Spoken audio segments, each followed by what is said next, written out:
lumipad para dito. And then, Your Honor, General this Torre, is, sandali, General Torre. Marcelo, na ba tayo ngayon dito?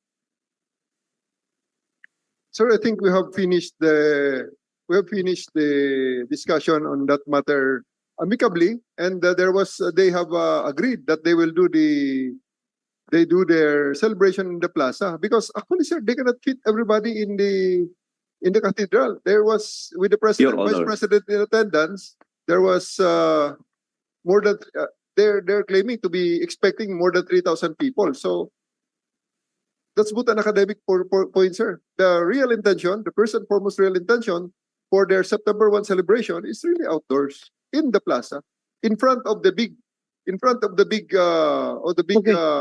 Okay. LED walls. Right.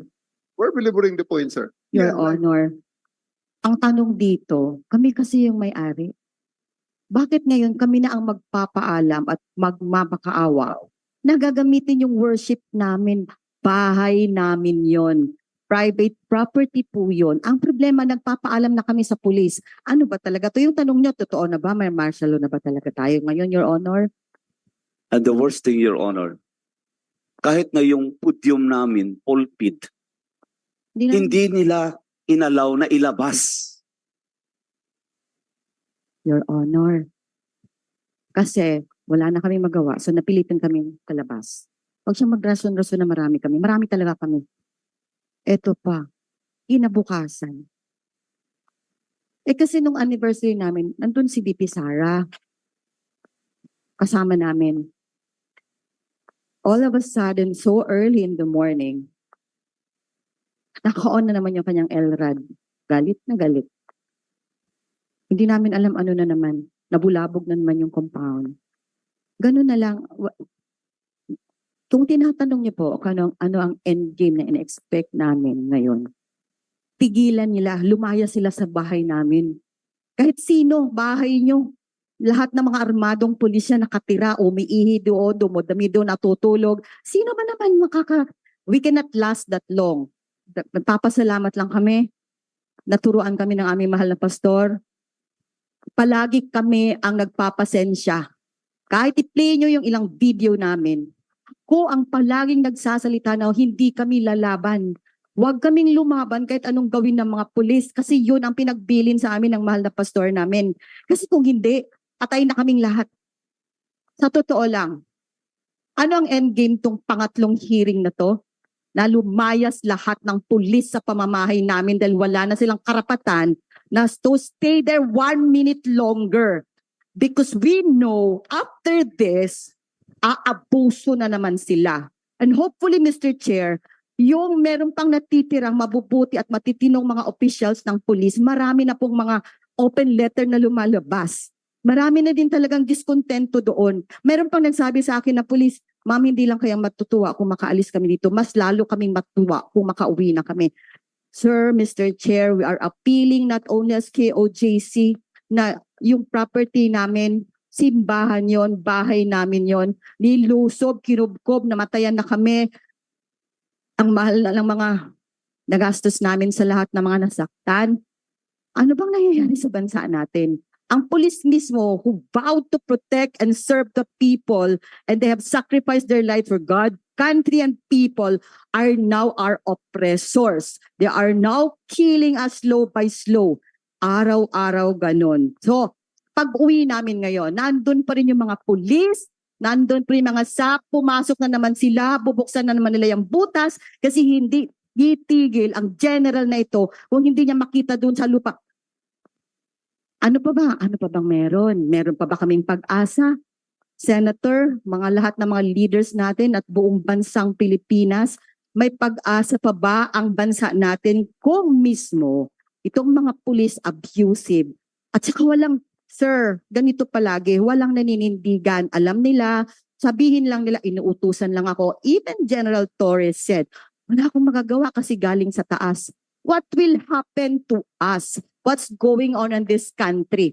These people vowed to serve God country. Kami nagsiserve din ng God and country. Pareho tayong Pilipino. Ba't tayo nagkaharap dito? Somebody else is orchestrating and somebody else is mastermind on this. Sir, Mr. Chair, Senador, lahat kayo na nandyan, this has got to stop. This is the end game that we want, that when we go home, please, tinatawagan na namin ang lahat. Sino bang nag-utos sa taas?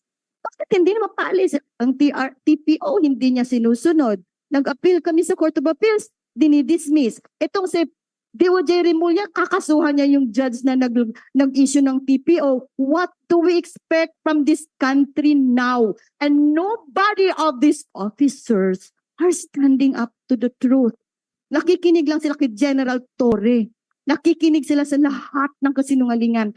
Frankly speaking, sir, I did not want to attend the third hearing anymore.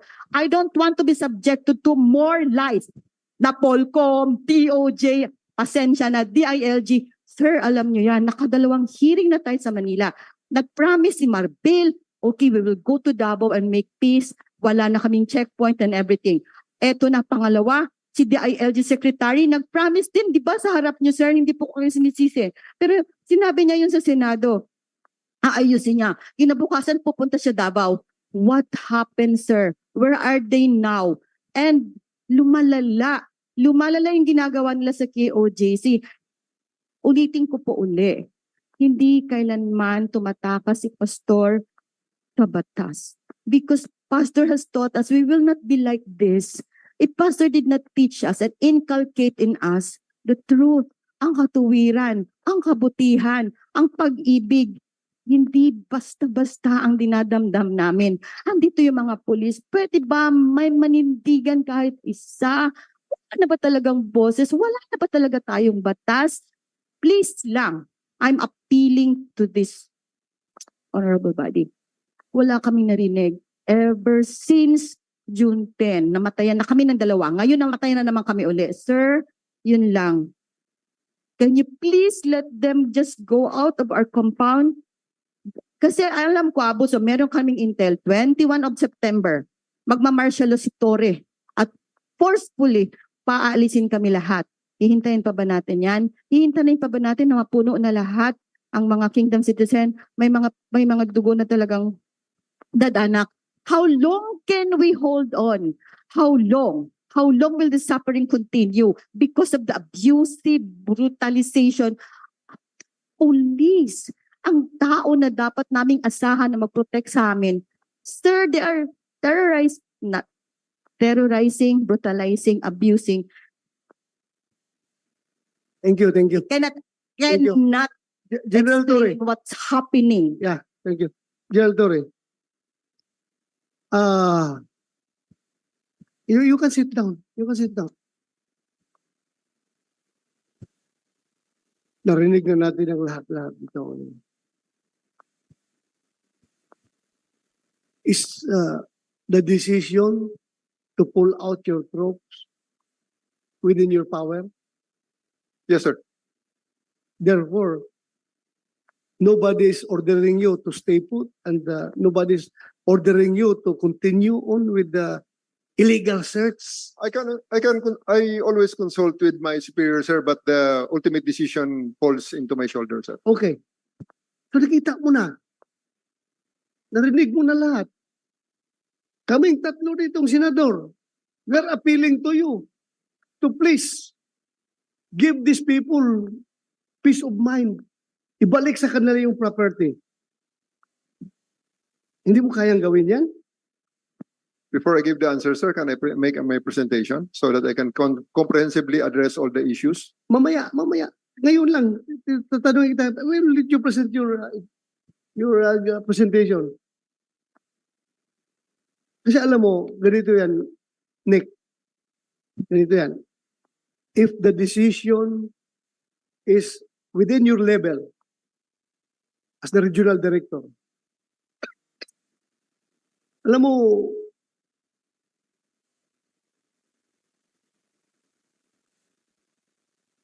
if we have a government agency under the executive branch of government that does not listen to the recommendations, to the pleas of this committee, of the Senate committee. If we have a government agency that does not follow court orders, we are therefore creating a situation na masasabi natin there is a constitutional crisis. And are you willing to place your name as the very person that caused the constitutional crisis? I don't think that is applicable in this case, sir. If you will allow me, before to answer my question, to answer your question, before that, can you allow me to present? Be very liberal to you. Thank you, sir. Be very liberal to you. Even though you are not so liberal in interpreting court orders. Pero pasalamat kayo dahil nirevoke ng Court of Appeals yung TPO coming from RTC. But I will be very liberal to you. I will listen to you. Tapos ka na ba? Mr. Chair? Huh? Mr. Chair, Yes. may I speak? The KOJC have spoken. The church has spoken, but the children are still not speaking. I represent the 6,246 children of the JMC. They have not been able to go to class. They have to go homeschooling, causing chaos in their families because their parents cannot work, causing uncomfortableness to the children because they cannot learn the best way that they can, which is supposed to be in school. And we know that after COVID, that face-to-face is still best. And they cannot do that, especially for the medical students who need hands-on practice. Children are supposed to be zones of peace. Senator Bongo was asking, what is the end game? For the children and for the parents, the end game is they want to go back to school, but they cannot because the basement of their school is being used as treasure hunting. So, sir, my plea, General Torre, please, sir, listen to the children. If you will not listen to religious leaders or to lawyers, listen to the plea of children. Please, sir, get out of JMC so that at least they can already study peacefully. Let them remain zones of peace. Thank you, Senator. Thank you. No, nakiusap na. May-ari na yan ng property ha. Nakikiusap sa inyo. You are occupying their property. Sila na mismo nakikiusap sa inyo. I don't know what more, sir, pleas can be that what are other pleas that you want to hear before you act accordingly. Sir, may I But add, please patapusin muna natin si sir, Torion. may I add something, sir? Yeah. At 1:14 p.m. this afternoon, right after you finished your ocular inspection and when everybody pulled out, the police came back in force. So they are back there, sir, in force. I have pictures here, sir, on my cell phone to prove it. Thank you. Thank you for that information. Mr. Chair, Please yeah, Mr. Chair. Yeah. So the information that Attorney Naina provided you, what does that say, Mr. Chair? No, what the intent of General Torre is to deceive the senators, so that when you went there this morning, the place was so different. Maybe 75% of police were gone. So that Magprangkahan natin, magprangkahan din Yes. dito. Magprangkahan din dito. Kung tayo naglulukuhan dito din, Mr. Chair, naglolokohan po. Lukuhan Naglolokohan natin. tayo dito, Gawin Mr. natin Chair. lukuhan dito. Ganun ang gusto nila. Mr. Chair, pwede ko bang pa-play yung video para makita mo, makilala mo kung sino yung nasa kaharap mo na kumakausap sa'yo. Sa'yo lang nagre-respeto, pero sa mga simpleng ordinaryong mamamayan na kanyang unang mandato ay wala siyang karespe-respeto. Please play the video. About sa digging na yan, allegation ni Attorney Torion yan, let him prove that. Wala akong sinasabi muna dyan sa mga bagay na yan, sapagkat yan ay allegation nila. Let them prove it. Yan ang gusto nila. Di, sige, let them prove it also. Pero may photo photos and videos din. Ilabas nila yung nagbigay ng photo at pakita niya rin ang, alam niya ang batas, paano dyan. Ilabas niya yung taong nagbigay at bigyan niya rin ng sworn statement kasi kaya kong gawin yan sa loob ng Photoshop. Sa loob ng Dito, Mr. Chair, napakaliwanag ng pag-admit niya sa inyo. Pero sa publiko, wala siyang pakialam, wala siyang respeto sa Pilipino. Pwede siyang magsinungaling ng hayagan. Mr. Chair, just to answer your question, Senator Bongo's question, what is the end game? The end game of the people of KOJC, of which I'm not a member of, but I've come to learn to love them, is the end game of every Filipino. At the end of the day, you just want to go home, you enjoy your family, you just want to worship your God in peace, you just want to sing and dance because they are a group of people that want to sing and dance. But even those simple pleasures have been taken away from them because of this petty tyrant, General Nicolas Torre. Thank you. Si Atty. Torion, para sila na... Your Honor, before I proceed, Your Honor, we have, I do hope General Torre will not deny this. The Proton Elic, Your Honor, is a very powerful equipment. I think this came from abroad, probably the US. I'm not sure, but we did our research. It's from abroad. It can detect the bunker or tunnel underneath. And can you please ask him, Your Honor, because they were using this Proton Elic, and accordingly, we have credible information that the readings were negative, that there are no, because they conducted the test even before they entered. There were no tunnels and there are no bunkers or tunnels underneath. Can we ask him point blank, Your Honor? Atty. Torion, kahit na hindi natin siya tanungin, klaro man talagang walang existence yan. Kasi kung may existence ng tunnel na yan, after 13 days, nakuha na nila yan. General Torre, you react. Sir, that's part of my presentation. That will be answered in the slides, sir, I assure you, sir. Okay, bilisan natin. Are you willing to forgo with your presentation para matapos natin Mr. ito? Chair, excuse me, Mr. Chair. Yeah. Yeah. Did I understand it right that you would cite him for contempt if you caught him lying? Yeah, if he's lying before this committee, He I will just set did. him in contempt. He lied, Mr. Chair. Why? With that video, he said here na he denied it here that there wasn't such a video. Paano niya sinabi? Sinabi niya na wala pong video, wala pong press con na ganon. Hindi siya nag-press con at hindi niya Did you dinenay. say that? Walang, read it walang back. ka-press con na gano'n? Can we ask the record, sir, to Yes, read back please. the transcript? Please. Comsec, paki check sa records.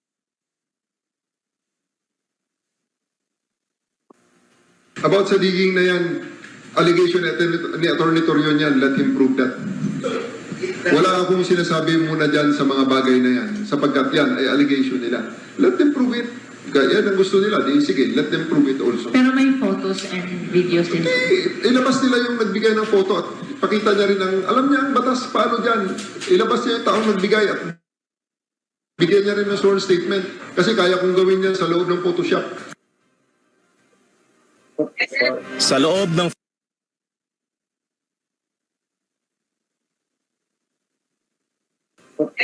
sa loob ng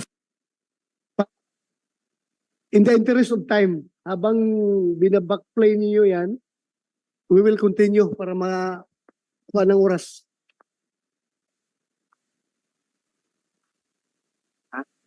September 1? Okay. Dr. Badoy, I just would like to tell you frankly na if General Torre is lying before this committee, as I have said a while ago, I will not hesitate to cite him in contempt. But please, do not, how do you call this? Wag mong i-incite yung chair na i-contempt siya kasi magiging let me decide. Let me decide. as the chairman of this committee, I know if he is lying or not. Yes, Mr. So, Chair. that's why playback ko yung records para malaman natin. Yes, Huh? Mr. Chair. Mr. But Chair. please do not keep on urging me to cite him in contempt. Yes, Mr. Chair. Okay, thank you. Thank you for that. I will not hesitate. Okay, we are now on day 9, Your Honor. We already explained that some of the religious programs and sports fests were canceled on the ground that our request to use the cathedral and other places there were denied. And then at 4 a.m., Your Honor, the police even placed caution tapes, yellow tapes around the KOJC Cathedral, Your Honor. We felt that this is an act offending religious feeling because there is no proof that the crime is being committed in KOJC Cathedral. Until now, they have not presented proof that there is in fact a crime there, yet they have proceeded in placing yellow caution tapes, Your Honor. That is done in order to scare us. That is done in order to harass us so that we will not go near and they will have an excuse to arrest us if we will go inside the yellow caution tapes.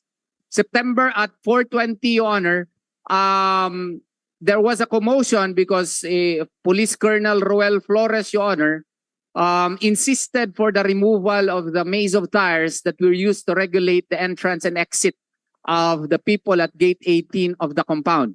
Note, Your Honor, that under the Civil Code, even if they have a warrant of arrest, they still have to respect the property rights of the KOJC members, Your Honor.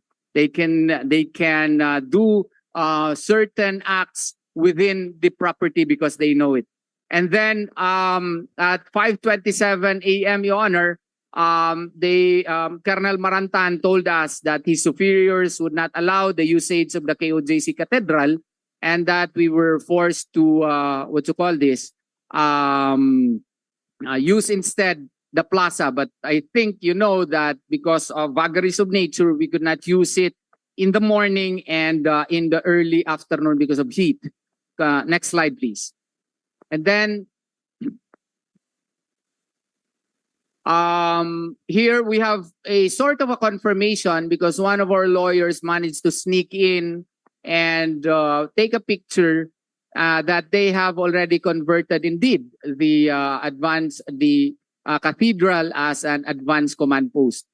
And one of the Facebook posts there on Facebook, Your Honor, and there was this post which seemed to imply that this advanced command post is really being used for purposes in order to offend the religious feelings of the faithful, Your Honor, to merit a reaction that would give them reason to arrest the members, Your Honor.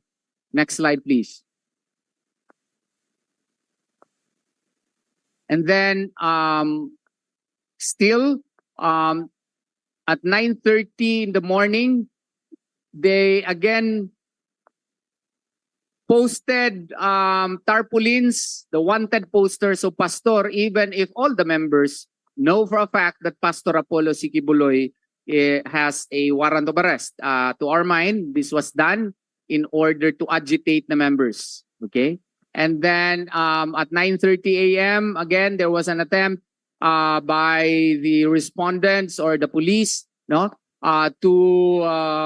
to use certain persons pretending to be police officers who are again who are actually mine workers, and that accordingly they would like to create a tunnel from the basement going either to 7-Eleven or Wax's building, and in order to support their theory that there is a maze of tunnels underneath. And then at 6 p.m. at 2:50 p.m., policemen who appear to be intel operatives were seen lurking and conducting surveillance at the back of King's Chow, which is still within the compound, but although at the back. And at 6 p.m., at least the KOJC members were able to celebrate their 39th anniversary and the Feast of the Passover at the Plaza in the presence of Vice President Sara Duterte. Next slide, please. And then at 7 p.m., all our internet lines were deliberately cut off. Now, we were able to secure evidence. We were able to take photos. Na yun po mga linya ng aming internet, no? Nagtataka kami, hindi na kami makagamit ng internet. I was inside the compound at that time. And di na kami makagamit ng internet. Yun pala, pinutol po yung aming internet lines. Nandyan po, yun pong evidence, no? And then, pagka 8 o'clock po ng gabi, nag-search na naman sila sa holding room at the back of the KOJC Cathedral. And then, yung mga pulis po sa Emerald Gate, nag-conduct sila ng counting and tallying of the number of persons who went inside and outside the compound in the area. On September 1, eto po, meron pong na-leak na memorandum po coming from Lito Patay. Itong same police officer po na nag-issue ng memorandum na bawal na magdala ng mga cellphones ang mga pulis na nagkakandak ng mining operations doon sa JMC basement. This is the same police officer noon na pinatanggal yung mga mask ng mga lady members po ng KOJC. Pero hindi siya nagpatanggal ng mga mask ng mga pulis nung sinira po yung aming Emerald Gate po ng KOJC compound. Next slide, please. Then on September 2 at 2 o'clock in the morning, no, ang PNP nag-conduct na naman ng Unli search doon sa Cathedral Holding Room. Meron silang ginamit na fiber optic camera and audioscope. And nagbangag, no? Naggawa ng hole doon sa floor. Pero wala po silang nakitang tao po doon, no? Ewan ko anong mangyayari doon sa kanilang binutasan, no? Kung makakuha din po ba kami ng damages po doon, pati yung pagsira po ng mga carpets po doon sa KOJC Cathedral. And then while that was ongoing, no, later another equipment, high-tech equipment was used. An Aquascope 30 universal leak locator and acoustic listening device was likewise used in the omnibus searches at the holding room of the cathedral. At 8 a.m. on September 2 of 2024, the PNP CDMU led by Police Colonel Silagan and through the orders of Police General Torre, no, sabi nila, ako nakita ko yun, no, through sa videos kasi medyo malayo ako doon, may kamerang nakikita live. And sabi ni General Torre dito na kailangan aalis daw yung mga miyembro sa Emerald Gate kasi mag-break-in daw sila. They will break in. Gumamit po ako ng gumamit siya dito ng LRAD, no? LRAD na halos nakakabingi na what you call this na equipment para sabihan yung mga tao na dapat aalis sila doon sa Emerald kasi kanila pong buksan. Ang ginawa ko po dito, gumamit po ako ng megaphone at sinabihan siya, sir, bakit kayo mag-break-in? Kayo naman po ang nandito sa loob, no? How can you break into the Emerald Gate when you are already you are already more than 3,000 people here, no? Hindi po pwede meron namang access doon sa Gate 18, bakit sisirain pa ninyo ito? Please play the tape. Bawal niya, kuya. 18 hectares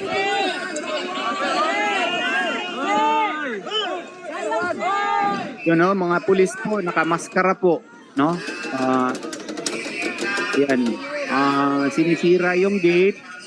That is after he declared via LRAD na mag-break-in na daw sila. And despite the fact that, yan, no,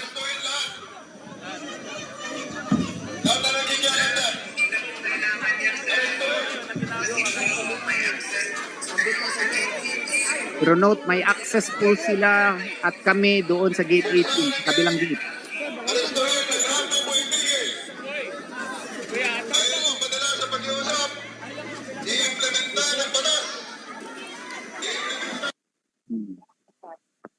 So, ang nangyari po dyan, pinilit po na i-open yan, sinira yung gate, and then later on, dinakip nila yung isang miyembro at they even attempted to arrest one of our lawyers, Attorney Adrian Paro po. No? Associate ko po yan. Nandun lamang siya to document the incident and probably protect the rights and interest of KOJC. Buti na lang, hindi din naman nakonsensya ata yung police officer na who tried to arrest him, no? And then minutes lang po na forcibly open nila yung gate. Marami po silang pinuslit na mga boxes po ng mga na yun ang duda namin, kaya gusto nilang piliting gibain yung Emerald Gate at buksan. Kasi ayaw nila na pumasok doon sa kabilang gate kasi may scanner po doon, no? So at 1:29 PM po, kinonfiscate nila yung metal barriers po sa main gate. And then merong nagpadala po ng text message doon sa electrical section ng head ng KOJC, si Jimmy Ofemin, no? And accordingly, they tried to convince him to help him, no, in exchange of for money, no. May bribery din po, no, yung kinukumbinsi na paano naman makatulong yung tao, wala naman siyang alam kung saan si pastor, no. And then 2:30 PM on September 2, another unli search na naman, random omnibus searches in various areas in the compound, no, particularly near the Kingdom, Hangar, Medina. Lahat po, unli search po yan, maski saan.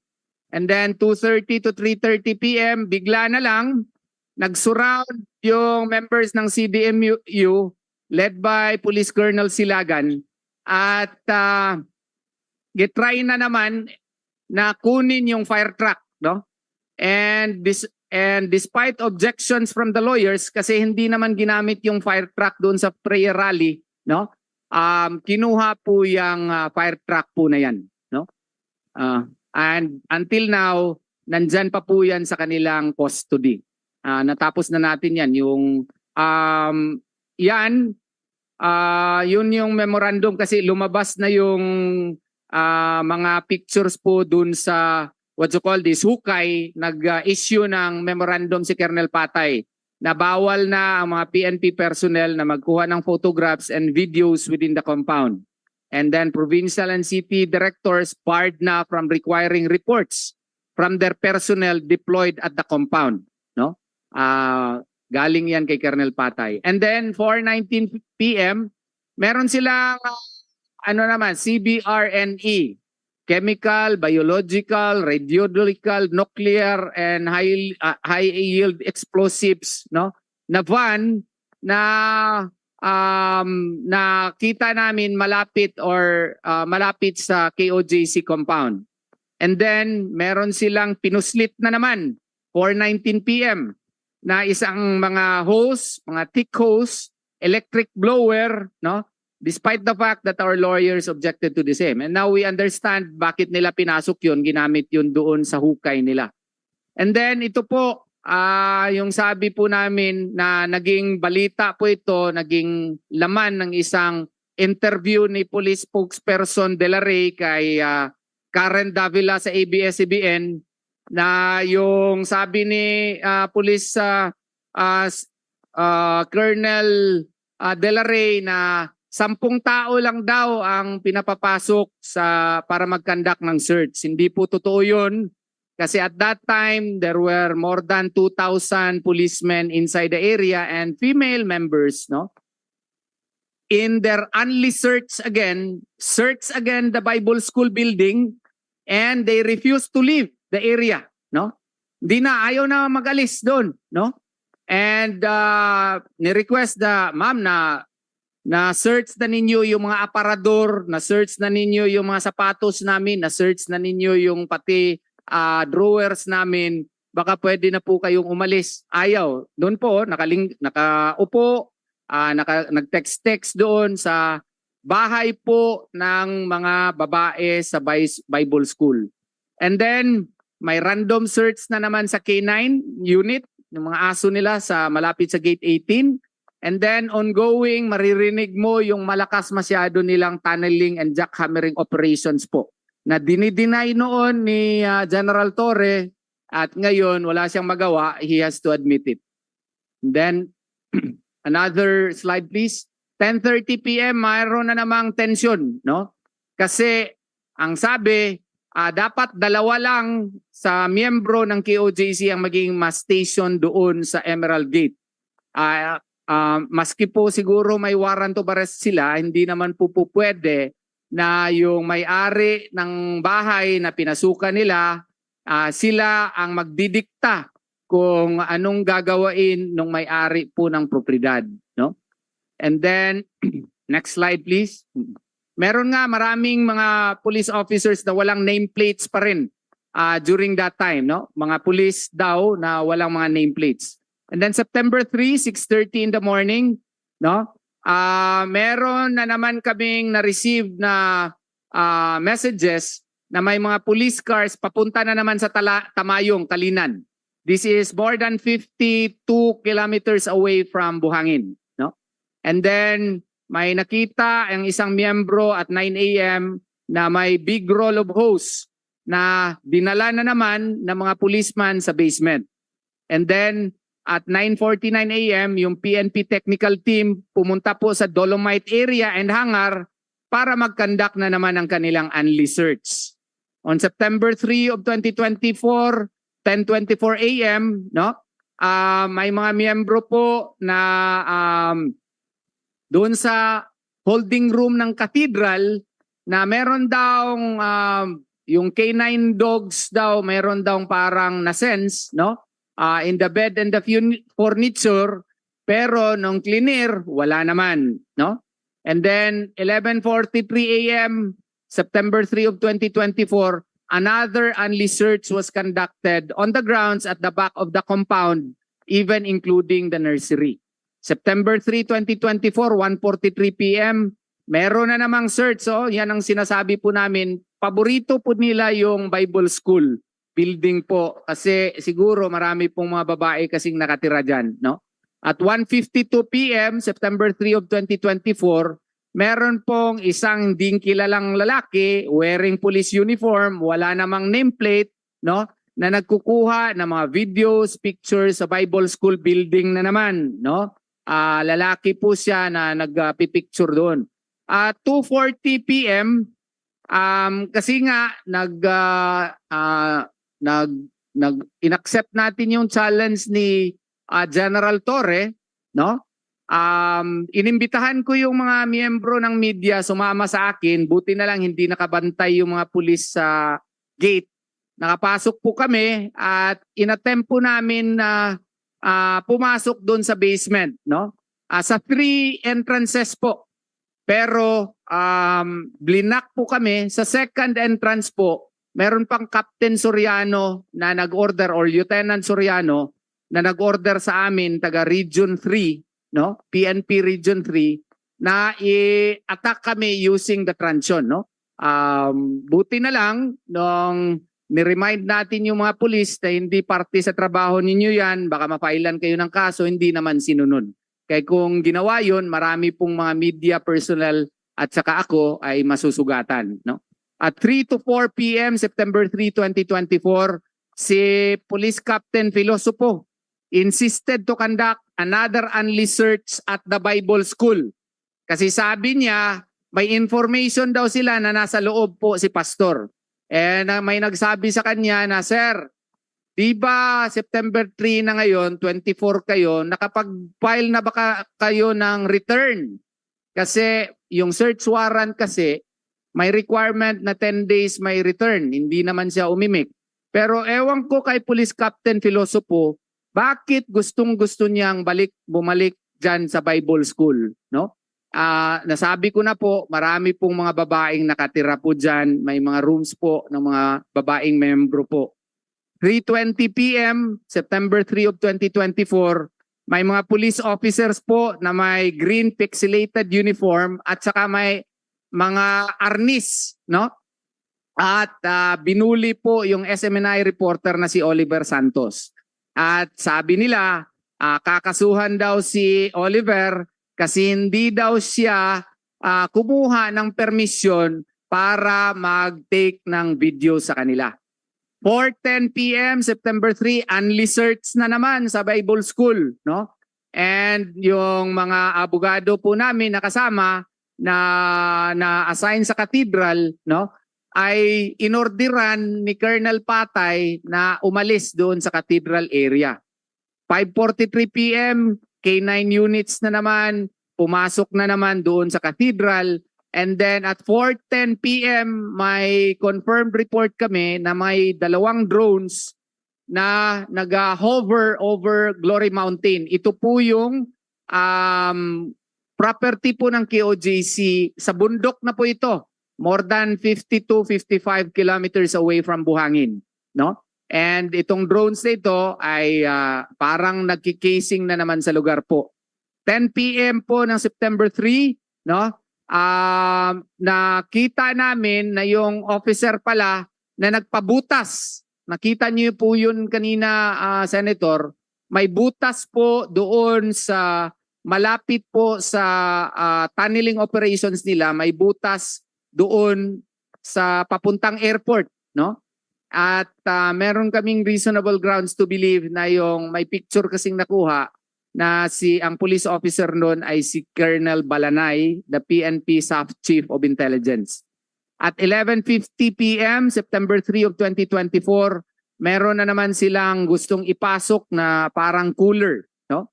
And then nung September 3, ito po nasiyahan kami na nakatanggap kami ng notice na merong hearing, notice of ocular inspection and public hearing. Dito medyo what you call this, maraming pangyayari. Dito na po namin nabantayan na marami silang dalang mga kunyari, mga mineral water, pero ang laman mga semento pala, no? At na-confirm yung suspicion namin na itong mga pinupuslit nila na mga sand and cement ay ginamit nga nila doon sa pagtabon noong nakita natin kanina na tunnel po nilang ginagawa, no? And then 12:22 a.m. mga additional 300 to 500 policemen dumating po sa KOJC compound. And then marami na naman pong napuslit, no? Na mga semento at mga gamit, no? Parang nag-overtime po sila doon sa tunneling activities nila po sa KOJC, sa JMC basement. 5 a.m. meron na namang drone na nakita sa Farm 4. Malapit po ito doon din sa Tamayong, no? Another KOJC property. And then at 8:20 a.m. Merong operational guidelines naman na leak po sa amin, no? And then ito po ay memo ni Colonel Patay which we already discussed a while ago na bawal na yung PNP personnel magkuha ng videos. And then maraming mga pieces of equipment po na pilit po at successful naman sila na ipinasok po doon sa KOJC compound, and ang ibang items po ay na-confirm naman ngayon ni General Torre galing sa Mines and Geosciences Bureau. Nagtataka nga kami kasi itong ground penetrating radar po ay hindi po tao ang ano daw dito, ang nakikita dito, kundi mga minerals po. Oo. And then 9:40 a.m. yung PNP technical team, no, demanded the KOJC members and lawyers to leave the cathedral, no?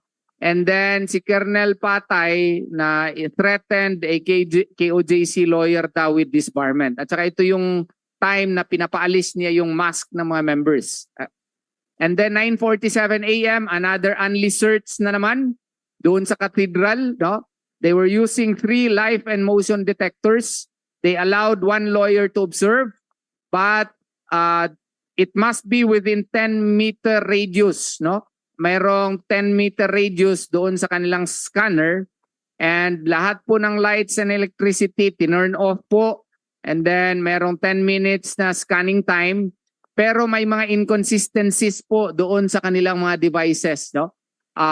Sa isang merong isang single green dot, no, na moving on 2 out of 3 devices. Yung green, kunyari daw sa kanilang explanation, ay breathing, pero inconsistent po yung result, which proves that wala talaga silang reasonable belief na may tao ba talaga dyan.